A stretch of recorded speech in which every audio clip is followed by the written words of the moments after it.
Did Jerome Powell's speech light a fire under Bitcoin yesterday? We're going to take a look at all the things he said. We're going to analyze what he said because the markets are buzzing.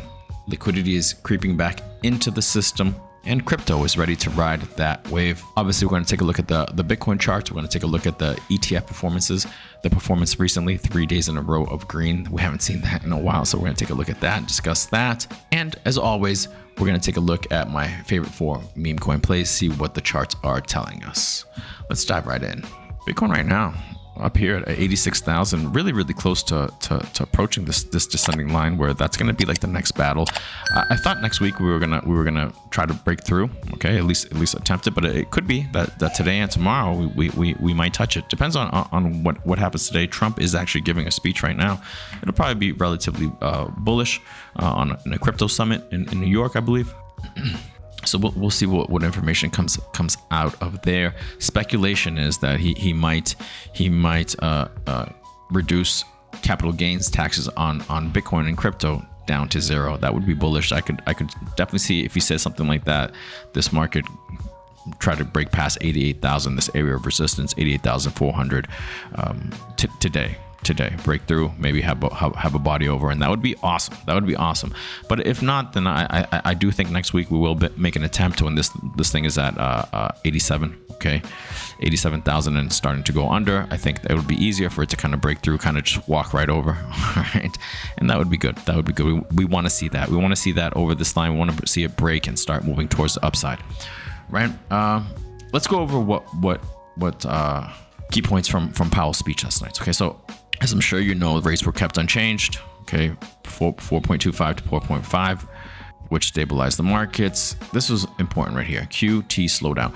Powell announced a reduction in the Fed's balance sheet runoffs, dropping the monthly cap on Treasury redemptions from 25 billion to 5 billion, signaling a more liquid environment. Okay, more money will be going into the system, and that will find its way eventually into crypto. Inflation and growth adjustments. Inflation forecast is up.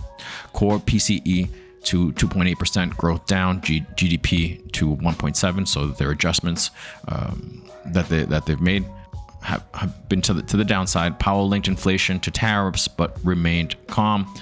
Rate cuts are still possible. Right now, I think 2. Kept the door open for 2 rate cuts in 2025, giving markets confidence. It was as high as 4 before that. Tariffs and uncertainty. He acknowledged tariffs, but downplayed their long-term impact and why it's bullish. All that stuff above. QT slowdown equals liquidity boost. Less aggressive QT means more liquidity, which is favorable for assets like stock and crypto. Markets see this as a risk on signal. No hawkish shock, no hints of tightening, and Powell's QT move felt dovish, supporting risk assets. Crypto sensitivity. Bitcoin often rises when the Fed eases policy, and this QT slowdown could echo past liquidity-driven rallies. Okay, so yes, the more money that is in the system, the more money finds its way into Bitcoin and crypto, and the higher those prices rise, guys. Okay, it's always been a common denominator in the bull runs. Okay, is more liquidity in the system. All right, so what it means for Bitcoin and crypto. Bitcoin could rise in the short term towards 95,000 in the next few weeks. Altcoins could see 20-30% gains. Liquidity link. A less tight policy environment supports crypto as a speculative asset. Trump factor. Powell's tariff comments tied to Trump's crypto-friendly policies, potentially boosting the market. 36-month outlook, April to September 2025. Base case, Bitcoin could hit 100,000 to 110,000. Ethereum 4.5 to 5,000, assuming steady policy and falling inflation. Bullish case, strong economic data or Trump's crypto-friendly moves could push Bitcoin past 120,000, with altcoins seeing significant gains.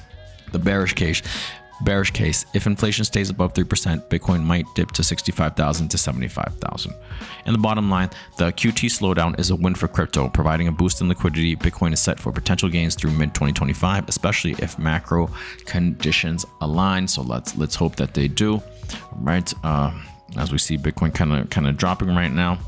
Let's see, maybe Trump doesn't say anything regarding capital gains taxes, and so that might drop drop us down a little bit. Maybe we could touch 84,000 today or something like that. But again, we're really just consolidating, right? Consolidating in a sideways pattern. I thought maybe we'd be down here. Okay, I thought we would do something like this, and this part was right, or I guessed that. But this part right here, I thought we could see, right, after the Fed rates unchanged. But so far we went the other way, and so far we're holding that move up fairly well. Let's see. Again, maybe we stay right around here and we do make an attempt today or tomorrow to try to break through. Okay, but if not, I think next week we will try to make that attempt, barring any unforeseen events, barring any black swan events. Okay. All right, so that's that. You guys are caught up there. Here we go. Let's take a look at some of these indicators. Bitcoin ETF, 3 days in a row inflows. Okay. Yesterday, not that great, right? Only 11, but I mean, it's still positive. It's still green. That's 3 days in a row, and we haven't seen 3 days in a row since the last time we saw that was the end of January, the 31st of January, the 30th of January, the 28th of January, the 28th through the 31st, 3 days in a row. Actually, it was 4 days in a row. The 28th. So 28th, 29th, 30th, and 31. That was the last time we saw repeated days of more than 2, right? All right, so 3 days in a row, that's good. Although it wasn't much, it's still better than red. Okay, so that's positive. Let's take a look at some of these other indicators because I think they are interesting. Let's take a look at what open interest says. 50 billion. Okay, that's good. It was as low as 46 billion recently, less than that. So I mean, we want to see that number up. Let's take a look at the liquidation heat map. We haven't looked at that in a while. 24 hours. What does that say? Oh, there's some heat down there. 88 million at 84.6. 79 million at 84.4. All right. What's above? Anything? Nothing too great. Maybe it might come down there. Maybe. Right? It's so close. And what does the week look like? Where is this liquidity at? There's a lot down there, huh? At 80. I don't know that we get down there though. There are some above though. 63 million at 88. 40 million at 87. All right, 20s, 10s at 86 plus. All right, so yeah, maybe it does grab this little liquidity at 87, 88. But there is some down below too. 87 million at 84, 84.6. Interesting. Again, I think it's just kind of ranging, grabbing what it can, up or down. Okay, so not too much information there. Okay, we could come back down here to 83, right? And just nothing would really change. Even if we go up to 88, nothing would really change. I want to see us break above this, right? Let's see, and I think that's it. Let's take a quick look at Megos, Toshi, and KitKat. Megos just sideways consolidation. I'm waiting for this thing to pump. Eventually it will, guys. Eventually it will. Some type of listing or something, some type of news. Toshi look like it can come down a bit more. Like I said, I'm thinking it will touch 3033 or 3031. Okay, I'm thinking it will touch that. But I mean, even right now, 3036, guys, buy. Eventually, this thing is going to start moving up. I think the closer we get to April 11th, it's been a long consolidation, and I think at some point after that, I think we will start the move up, or maybe just slightly before, right? KitKat's holding on to this area. Let's see, but I mean, it's been rejected twice. Okay, it rejected on the 17th of March, and it rejected on the 20th of March on this descending line, right? And it's kept bodies below this ascending line. All right, so that's something else. The tip of this triangle, basically, like that. All right, the tip of this triangle is it's been underneath the tip of the triangle. So maybe it does turn over and come back down. Like I said, I think maybe with some patience you can catch it down here, but we'll see. That can change all if they say, you know, KitKat is getting listed on Coinbase or it's on the roadmap or something like that. Dog and Me continues to do the damn thing. Will it turn over right now?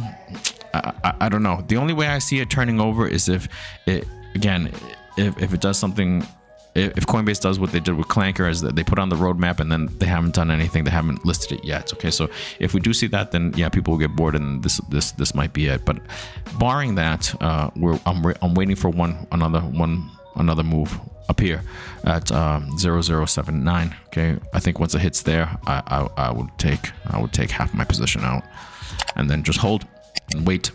Right, hold and wait and see what happens, because I think somewhere around here, unless it turns over here, somewhere around here it'll turn over and it'll consolidate for a while, like what Toshi did before, is doing right before its next leg up. Consolidations happen, all right, especially with these plays. So when there's money there and you're up a lot, take it. take it.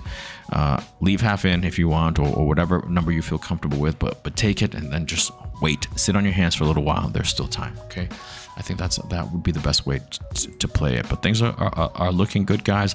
Let's see what happens. Eventually we will get out of this area. Okay, eventually, first things first, we got to get back into this area where we wanted to get out of for a while. We went to the wrong side, but eventually I think it comes back, and eventually we break right through, guys. Okay, cool. We'll leave it there. If you can, please like, subscribe, please leave a comment. I'm trying to grow the channel. All that stuff really does help. With all that said, I will see you guys tomorrow. Have a good one. Peace.